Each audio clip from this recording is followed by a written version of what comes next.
Assalamu alaikum wa rahmatullahi wa barakatuh. Il nous arrive à tous, dans notre vie quotidienne, de connaître des baisses de foi, de ressentir que notre relation à Allah subhanahu wa ta'ala n'est plus la même, de ressentir que notre foi n'est plus au niveau que l'on voudrait. Parce que une routine s'installe, parce que des péchés nous dépassent, parce que notre vie quotidienne prend le pas sur ce qu'Allah subhanahu wa ta'ala aime et agrée. Donc voici 10 conseils tirés du livre d'Allah et de la sunna de son messager sallallahu alayhi wa sallam qui vont nous aider à augmenter notre foi et à retrouver cette relation que l'on voudrait avoir avec Allah subhanahu wa ta'ala. Le premier conseil est d'invoquer Allah subhanahu wa ta'ala sincèrement et constamment.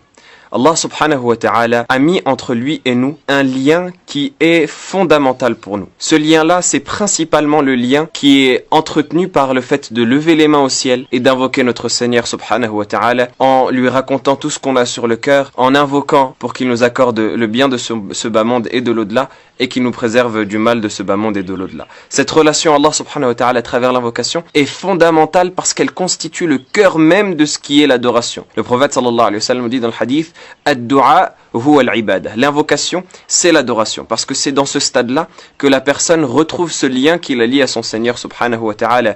Et Allah azza wa jal nous parle de ce lien dans son livre où il nous dit Wa idha sa'alaka ibadi anni fa inni qarib ujibu da'wat ad-da'i idha da'an. Et lorsque mes serviteurs te questionnent à propos de moi, je suis proche. Je réponds à l'invocation de celui qui m'invoque lorsqu'il m'invoque. Donc Allah subhanahu wa ta'ala nous a montré que ce lien de proximité est caractérisé par l'invocation. Je suis proche, je réponds à l'invocation de celui qui m'invoque lorsqu'il m'invoque. C'est-à-dire que ce lien-là doit être entretenu par l'invocation. Allah subhanahu wa ta'ala est proche de nous et veut de nous qu'on l'invoque. Et même Allah subhanahu wa ta'ala se met en colère lorsque nous ne l'invoquons pas. Le prophète sallallahu alayhi wa sallam dit dans le hadith Man lam yas'alillah yaghdab alayhi. Celui qui n'invoque pas Allah, Allah se met en colère contre lui. Le deuxième conseil, c'est de lire le Coran, le livre d'Allah subhanahu wa ta'ala, fréquemment et avec méditation, en mettant l'intention d'appliquer ce que l'on va lire. La meilleure des choses pour se rapprocher d'Allah subhanahu wa ta'ala, c'est ce qui vient de lui directement. Et ce qui vient de lui directement, c'est sa parole, son verbe. Le Coran qu'Allah azza wa jal a révélé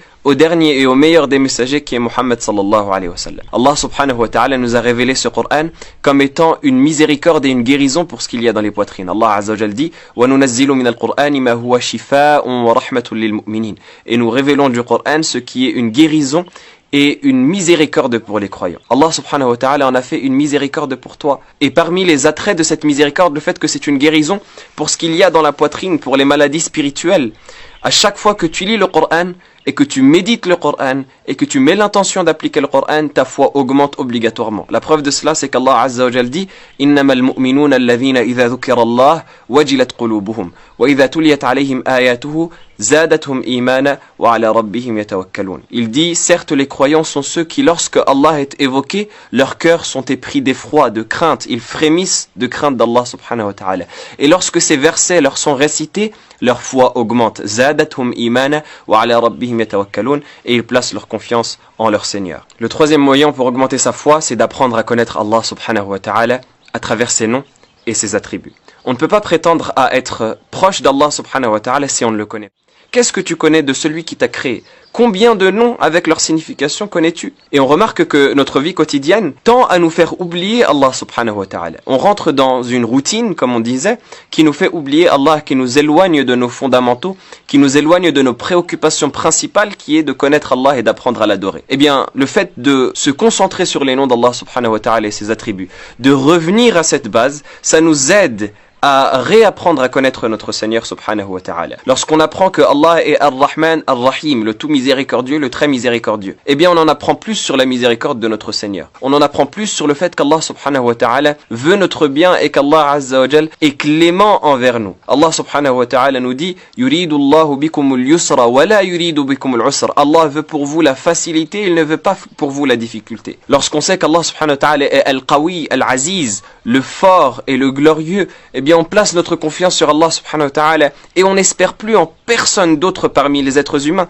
Allah azza wa jal est le fort. Tu as avec toi Al-Qawi, le fort, Al-Aziz, le glorieux, qui après cela peut t'apporter un bien ou peut te toucher par un mal. Personne, si ce n'est par la permission d'Allah subhanahu wa ta'ala. Lorsque tu sais qu'Allah subhanahu wa ta'ala est Al-Hasib, Al-Raqib, celui qui note les actes de ses serviteurs et qui les surveille, eh bien tu fais attention à ce que tu fais. Parce que tu sais qu'Allah subhanahu wa ta'ala te surveille, t'observe et qu'il consigne tes œuvres pour te les présenter le jour de la résurrection, le jour où il te jugera en aparté sans qu'il n'y ait entre toi et entre lui d'interprète. Et si tu sais qu'Allah est Al-Ahad, As-Samad, l'unique, celui vers qui les créatures se tournent dans leurs demandes, eh bien tu te tourneras exclusivement vers Allah subhanahu wa ta'ala dans tout ce que tu veux, ici-bas et dans l'au-delà, et tu ne demanderas plus rien à personne d'autre qu'Allah subhanahu wa ta'ala, parce que tu sauras qu'Allah est le seul digne d'être adoré, le seul qui mérite ton culte, le seul qui mérite tes invocations, et le seul qui est prompt à t'accorder ce que tu as demandé. Le quatrième point pour augmenter sa foi, c'est évoquer Allah subhanahu wa ta'ala constamment. C'est-à-dire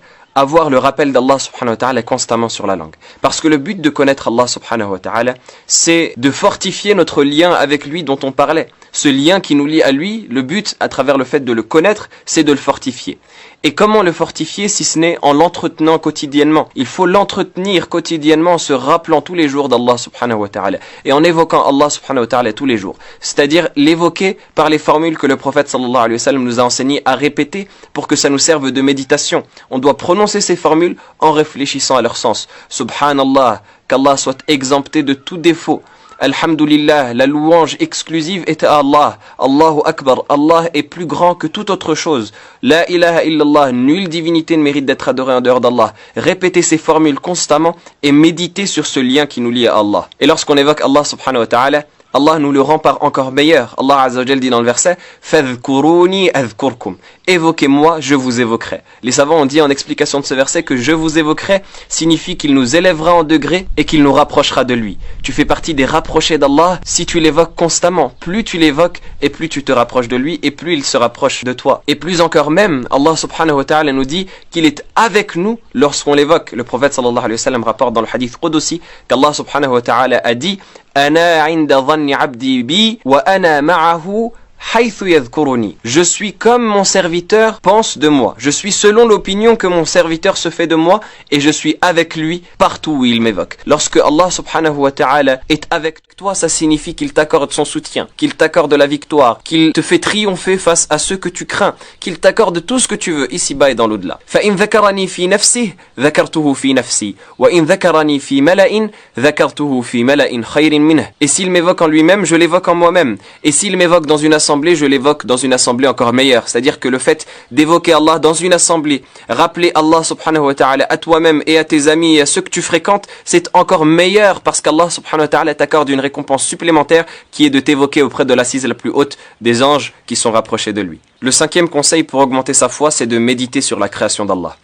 La création immense, illustre, exceptionnelle, merveilleuse qu'Allah subhanahu wa ta'ala a placée sur cette terre est une preuve indubitable de son existence. Et donc plus on va méditer sur la création, plus on va se rapprocher du Créateur et plus on va prendre conscience du bienfait du Créateur sur nous et être reconnaissant envers lui. Allah subhanahu wa ta'ala nous a mis cette création et nous a demandé de méditer pour arriver à lui. Lorsqu'Allah subhanahu wa ta'ala nous parle de sa création dans le Coran, il dit « Inna fi khalqis samawat wal ard wa ikhtilafi al-layli wan nahar la ayatin li ulil albab » Il y a certes dans la création des cieux et de la terre et dans l'alternance de la nuit et du jour des signes pour ceux qui réfléchissent. Alladhina yadhkuruna Allaha qiyaman wa qu'udan wa ala junubihim wa yatafakkaruna fi khalqis samawati wal ard. Rabbana ma khalaqta hadha batilan subhanak faqina adhaban nar. Ceux qui évoquent Allah debout, assis et sur leur flanc et qui méditent sur la création des cieux et de la terre, Seigneur, tu n'as pas créé cela en vain. Gloire à toi, préserve-nous du châtiment de l'enfer. Allah subhanahu wa ta'ala nous invite à plusieurs passages du Coran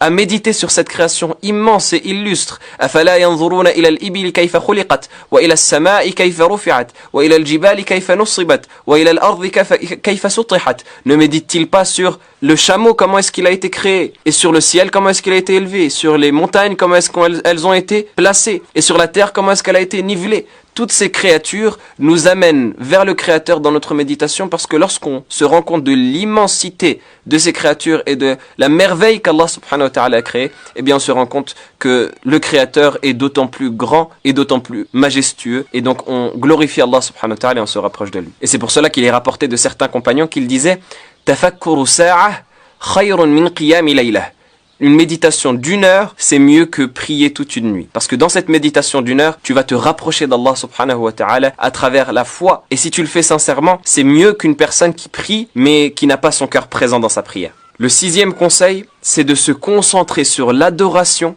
et la pratique, et d'essayer au maximum de délaisser les péchés.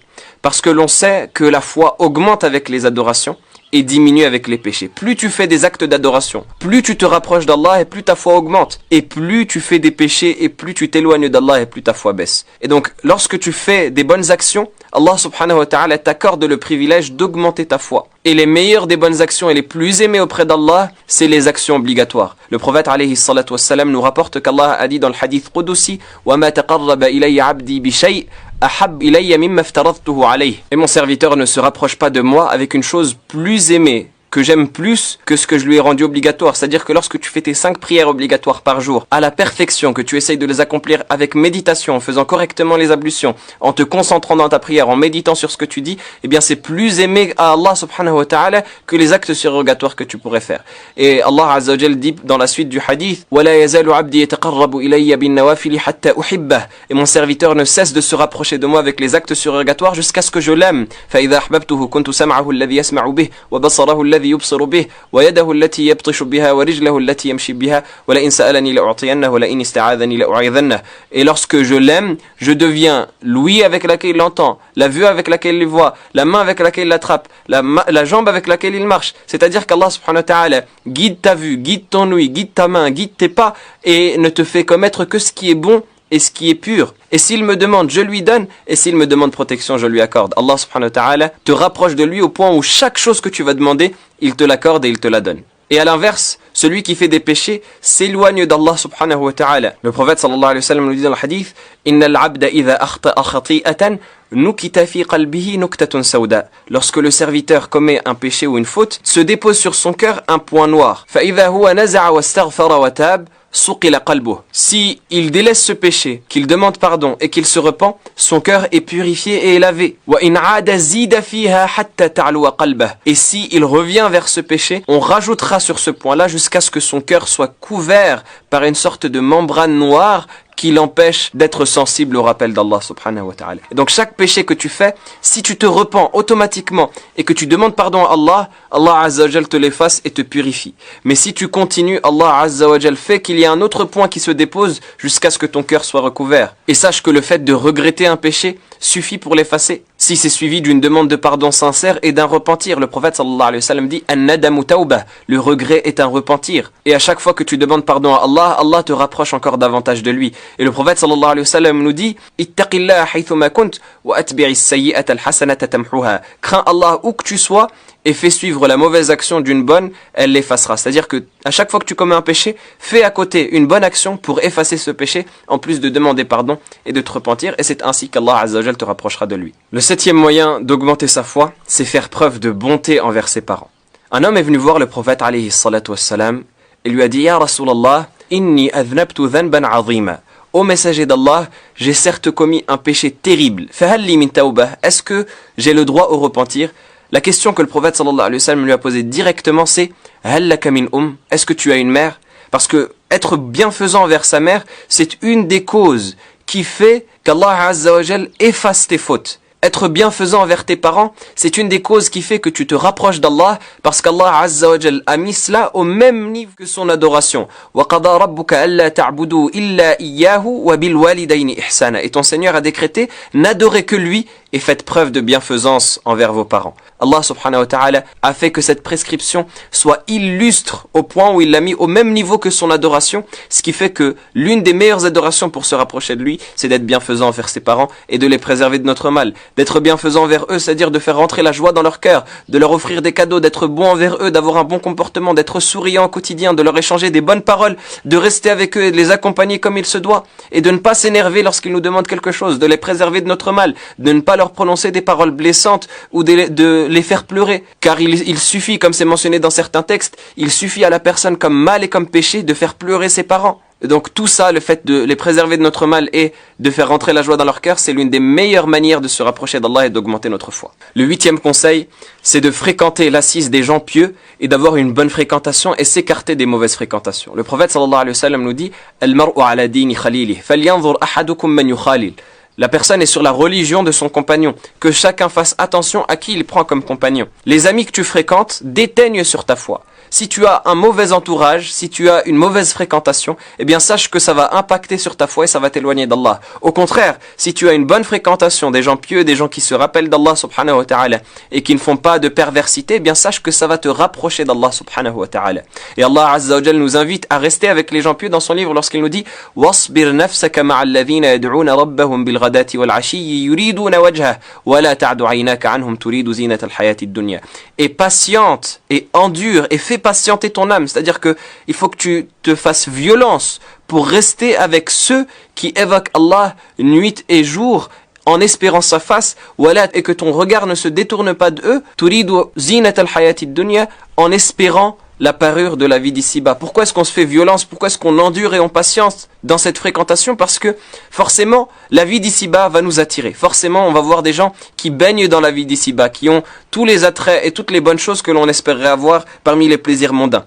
Et forcément, ces gens-là qui sont pieux, généralement, eh bien, ils n'ont pas tout cela. Et l'âme, elle tend plus, doit patienter avec les gens qui sont pieux pour qu'Allah subhanahu wa ta'ala nous purifie comme il les a purifiés et qu'Allah subhanahu wa ta'ala nous accorde de la sagesse comme il le leur a accordé. Luqman al-Hakim, Luqman le sage, disait à son fils, Ya bunay, jalis al-ulama wa zahimhum bi rukbatayk, fa inna Allah yuhyi al-qulub al-mayta bi al-hikmah kama yuhyi al-ardha bi wabil as-sama. Ô mon fils, reste avec les gens pieux, avec les savants, et colle à eux tes genoux.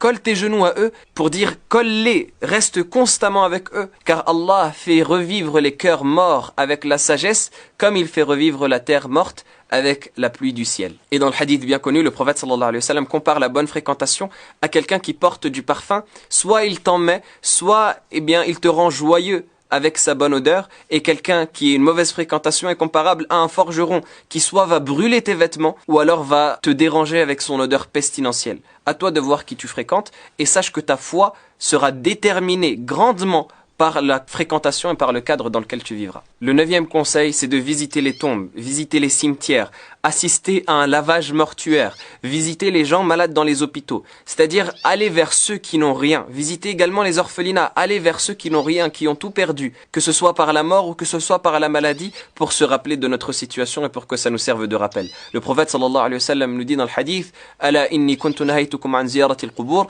ala fazuruha fa innaha tudhakkirukum al-maut. Je vous avais interdit de visiter les cimetières à cause de ce que les polythéistes faisaient comme paganisme et comme mauvaise croyance.